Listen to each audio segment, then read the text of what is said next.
on, of course, the rolling blackouts, and to give us more analysis on the energy crisis as well as the current rolling blackouts, we do have Mr. Chris Yelland, who is an energy expert. Chris, thank you so much. A very good evening as always. Thank you for your time. So I'm sure you watched the briefing by the Electricity Ministry this morning. In simple language, the various reasons that were given for the stage 6 rolling blackouts, among them stating that 50% of the generating units were taken out of service due to boiler leaks.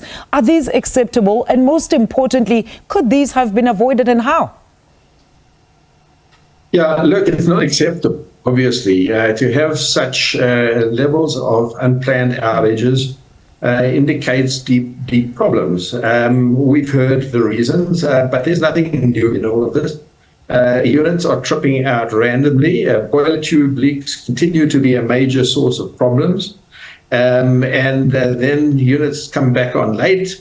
The bottom line, it points to a situation that is not under control.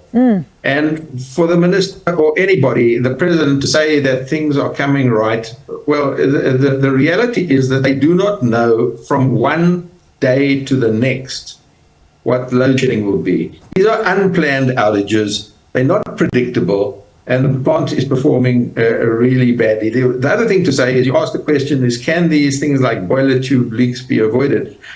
It takes a lot of work, and it takes a long time, and it takes the right skills to do the welding on boiler tube leaks. And you have to shut down generators in order to do these repairs, and that means less units available to meet demand, and therefore more load shedding in the short term. I am aware that there are a number of very significant, valuable resources that are being completely ignored by Eskom in its efforts to do boiler tube leaks. So very, very competent, qualified, certified, award-winning welding companies who can do this kind of work that are being sidelined. There is no good reason or understanding as to why this company or these companies are being sidelined, but it points to the fact that important resources in South Africa are not being used for the task at hand, and a lot more can and should be done.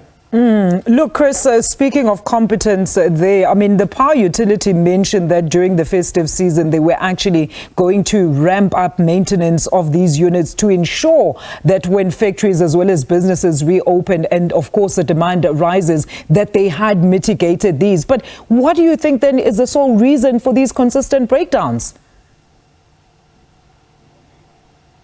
Look, we must temper our expectations that Eskom can be fixed. The reality is that this plant is damaged, and it's old, and it's been poorly treated and poorly maintained.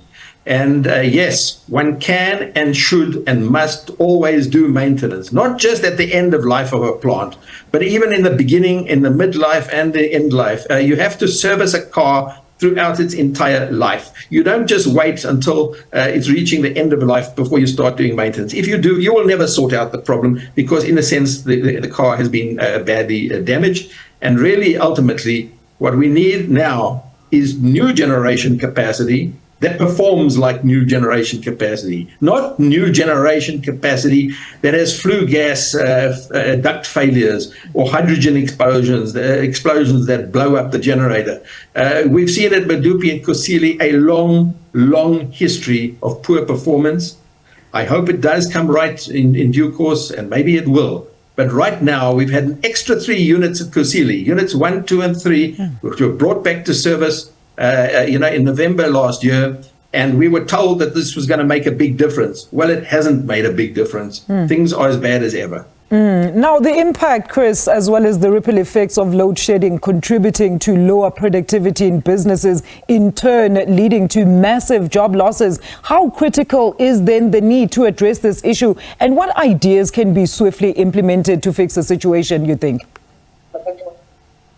Yeah, look, it is absolutely critical that that this matter be attended to. It's costing the economy steeply. It's adding to a lot of non-value adding costs in the economy. People installing all kinds of equipment, but really, what should we do about it in the short term?